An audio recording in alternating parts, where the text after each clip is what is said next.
Good morning, everyone. Good morning. You recall last week on our second lesson in truth, we learned that God is within everything that we can see. We learned that all the various forms of life are just that one life coming forth out of the invisible into the visible. We talked about all the intelligence and wisdom in the world being really the one wisdom of God, expressing in various degrees of manifestation. And we learned that the love that we all feel, the love that we all express, is God's love coming into visibility through our human form. Now this week, the topic is thinking. And we're going to see that same pattern continuing.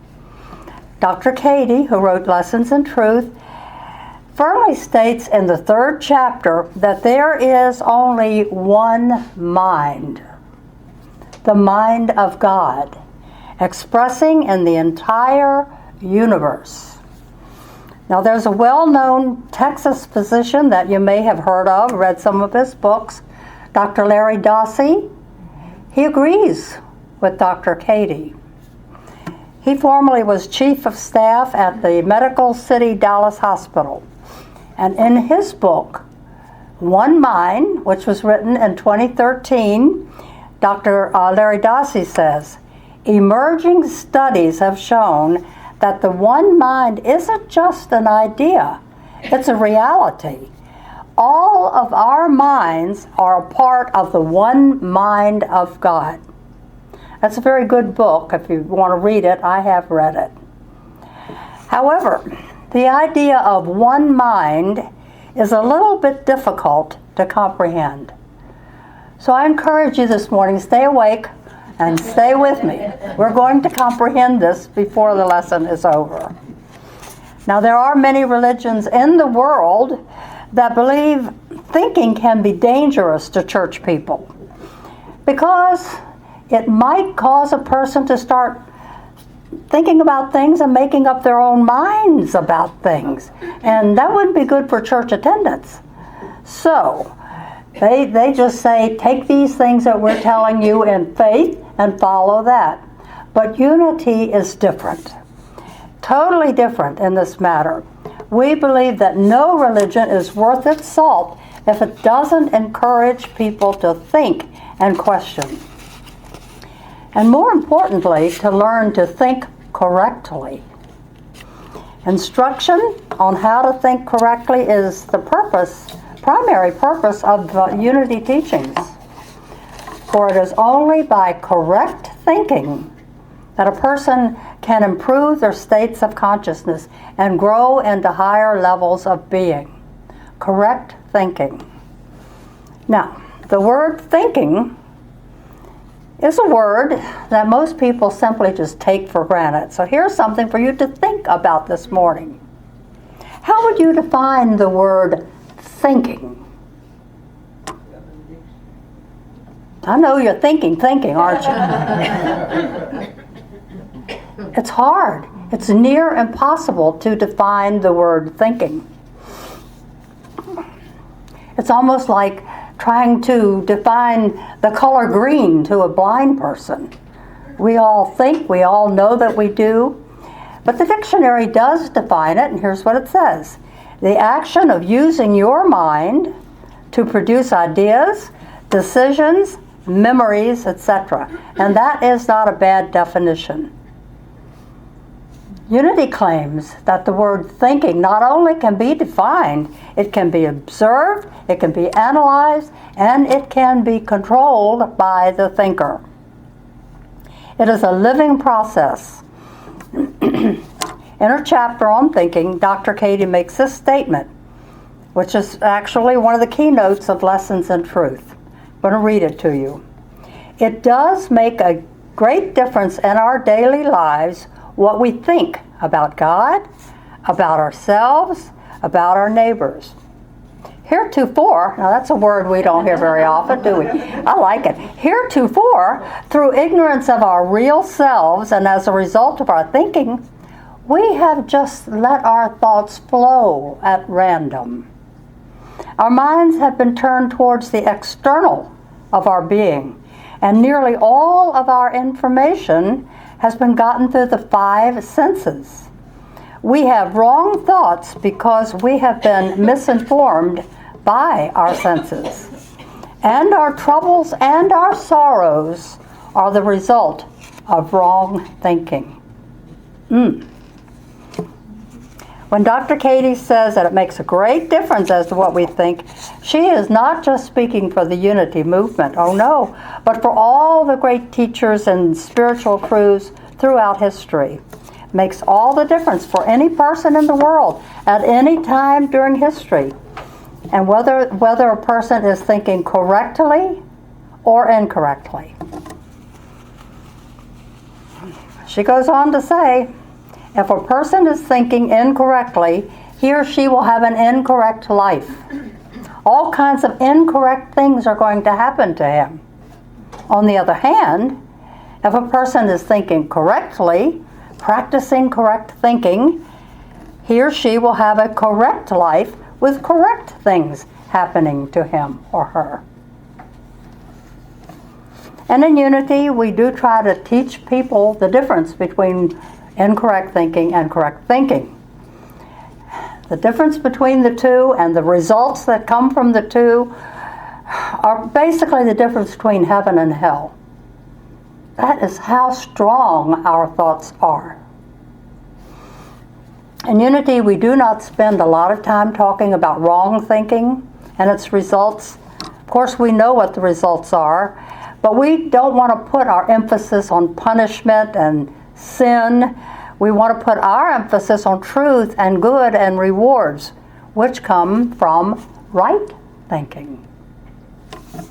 For example, if I spent this whole talk, this 20 minutes this morning, analyzing and pointing out your faults and telling you what the results of those faults were going to be for you, I don't think it would help you very much. You'd probably not ever speak to me again, would you? But if I spent this time, this 20 minutes, telling to you the principles and the beauty of right thinking, and if you practice these principles, all the goodness that's going to come to your life, bringing beautiful results to you, then I think that would be acceptable and quite helpful. This is Unity's approach to religion and thinking. And it's different from churches that we grew up in, where a great emphasis was put on punishment, wasn't it? We teach the law of mind action and the formative power of thought. Now, I like very much what Emilie Cady says on the matter, and I like the way that she says it. Referring to wrong thinking and its bad results, she writes, "But," says someone, "I don't see how my thinking evil or wrong thoughts about God or about anyone would make me sick or make my husband lose his job." Well, she continues, I'll not try to explain all the steps of how those bad results follow wrong thinking, but I will just ask you to try right thinking for a while and see what the results would be.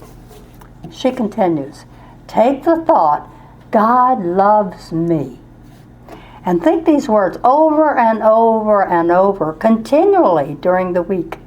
God loves me. And try to believe those words are true, because they are true. And see what the effect is on your body and your circumstances. I think we should all try this. God loves me. Unity continues to follow Dr. Cady's words to this day. Wrong thinking causes wrong conditions. Right thinking produces right conditions. And right thinking can correct the results of most of the bad thinking. One good thought, just one good thought, can overcome the ill effects of thousands of wrong thoughts. God loves me is a good thought.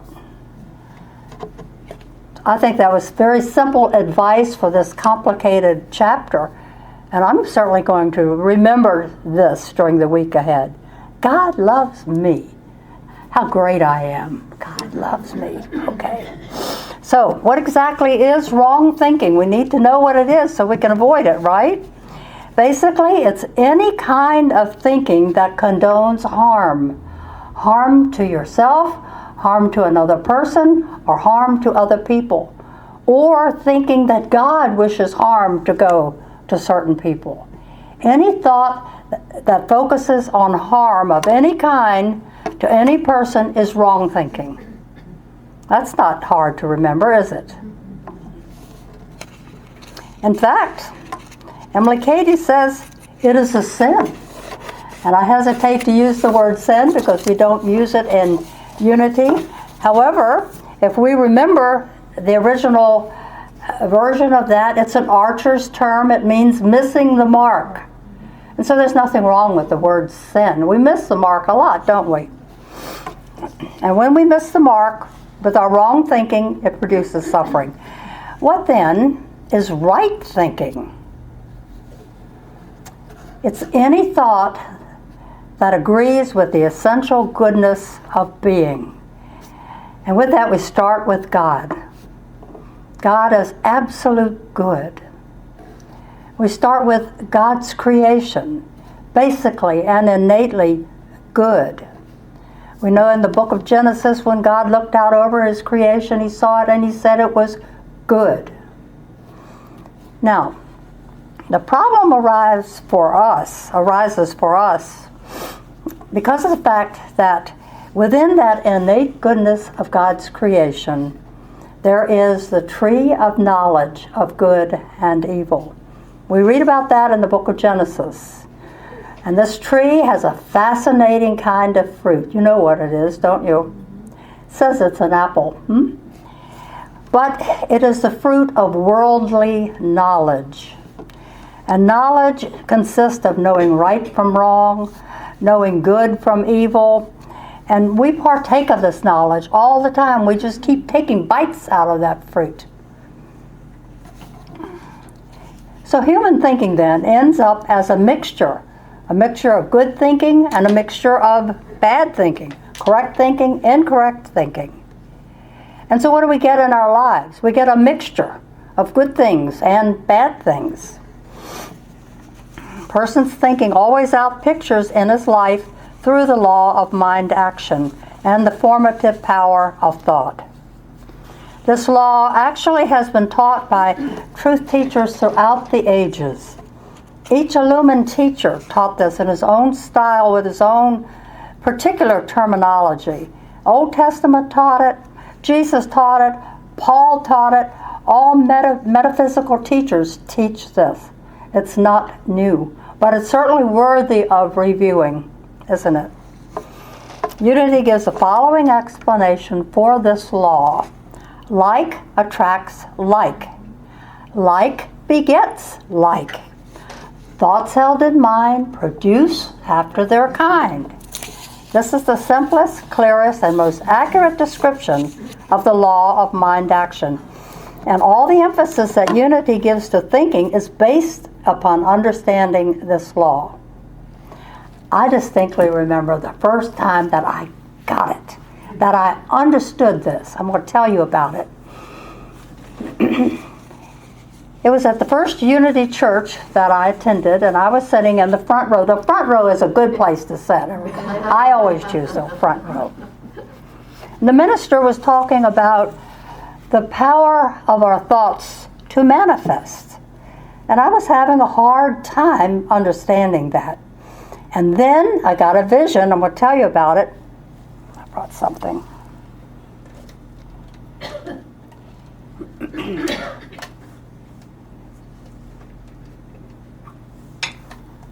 I thought of it this way.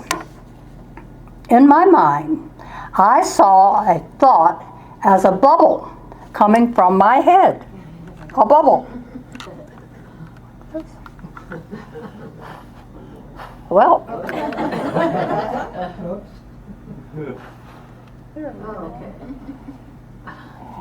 And in my mind's eye, I saw my thought bubble floating around, and it would catch up with other bubbles that were the same substance.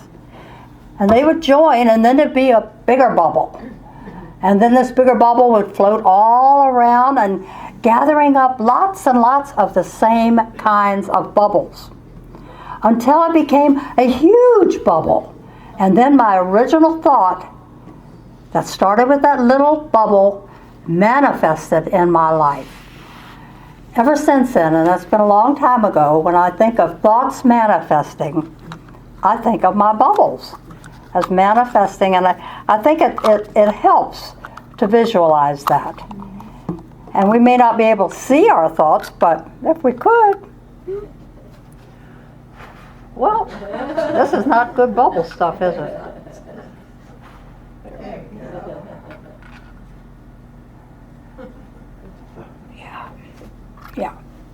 Yeah. Since the law of mind action decrees that like attracts like begets like, thoughts held in mind produce after their kind, unity makes a very distinct connection between right thinking and its results and incorrect thinking and its results. Now my beautiful bubbles there, if I had a negative thought or an error thought, guess what? Same thing. Very same thing. Starts out small, gathers up something just like it, right?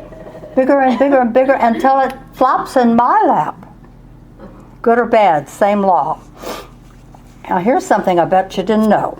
Generally thinking, unity decides the very worst and lowest level of thinking is negative thinking.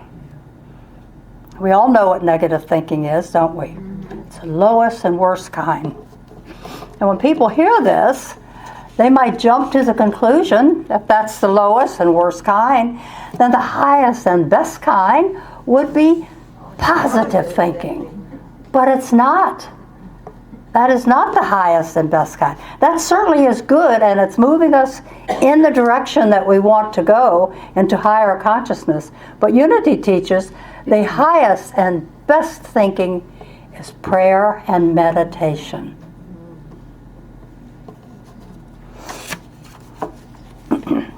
Actually, this is more than just positive thinking. This is truth thinking. In the annotations of Lessons in Truth and in the book, there's an interesting question and an interesting answer. It says this: is God responsible for keeping our thoughts right? And if not, who is? And our answer is this: God is not responsible for keeping our thoughts right. Humans have that responsibility. God gave us the power to think and the freedom to think. We have to have the freedom of choice, freedom to choose. If we don't have a choice, it's not really freedom. We just be saying something that's been programmed into us without a thought and no decision, like a robot.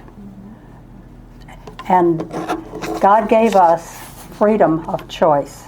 So God's responsibility is creating the truth. And our responsibility is learning the truth and aligning our thoughts to that which we know to be the truth. In other words, we want to blow the most beautiful bubbles that we possibly can, don't we? And if you have a bad thought, which we all do from time to time, something a lot of us do is say, cancel, cancel. As soon as you can, cancel, cancel. That serves to break that bad bubble, and you can move on.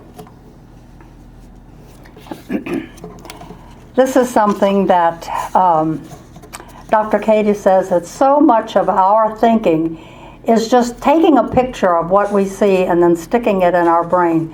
We look out front, we see something, and we take a picture of it and put it in our brain. This is reactive thinking. It's not really thinking. It's just something that's already there that we experience with our senses and incorporate it into our mind. We are capable of doing a lot more than that. And here's something she says that makes me kind of sad. My advice, Dr. Cady says, if you want to make rapid progress in growth towards spiritual understanding, stop reading so many books. It's my favorite thing to do. It really is. She says they only give you someone else's opinion on the truth or a sort of history of the author's experience in seeking truth. What you want is a revelation of truth in your own soul. And that will never come, she says, from reading so many books. Seek the light of spirit of truth within yourself. And I know it's kind of silly, but I think when I got the revelation of the bubbles, sitting on that first row, my first Unity church, that was like a moment of truth for me. I've never heard of anybody else that used that example. But it became very clear to me when that thought came to me. So that's what we're seeking, understanding the truth from our own light within.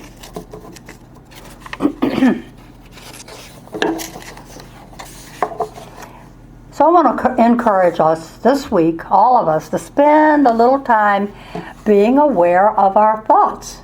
You know, one thing that Dr. Cady doesn't recommend this, but one thing I like to do is just to lie down on my couch and watch my thoughts. They're very interesting. It's called mind grazing. And just watch them. Well, where did that come from? Oh, for goodness sakes.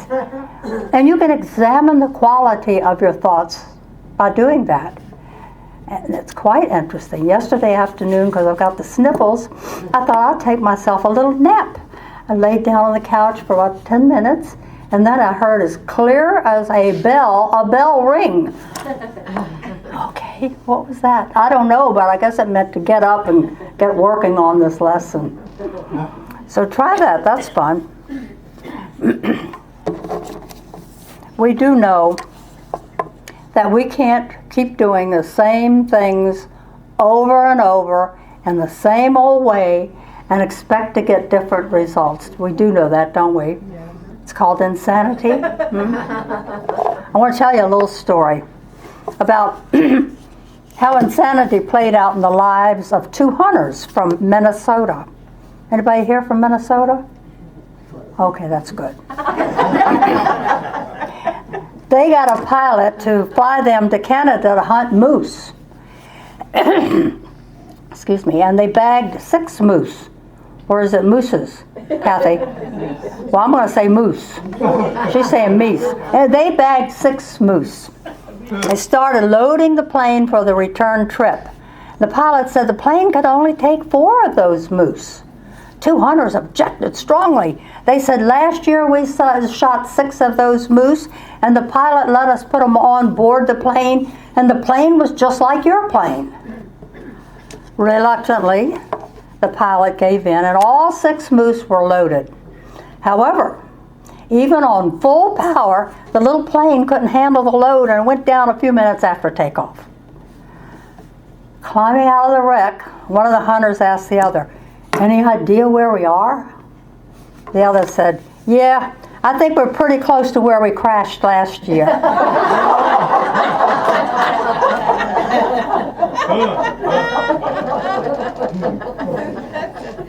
We don't want to keep doing the same thing over and over again and again and expecting different results. The foundation principles of unity that unity accepts are these. We say it every Sunday. There is one presence and one power in the universe, God the good, omnipotent. That is our foundation principle. Upon that, we add other statements of truth. Some of them are, God is divine mind. Divine ideas are the mode of expression out of divine mind.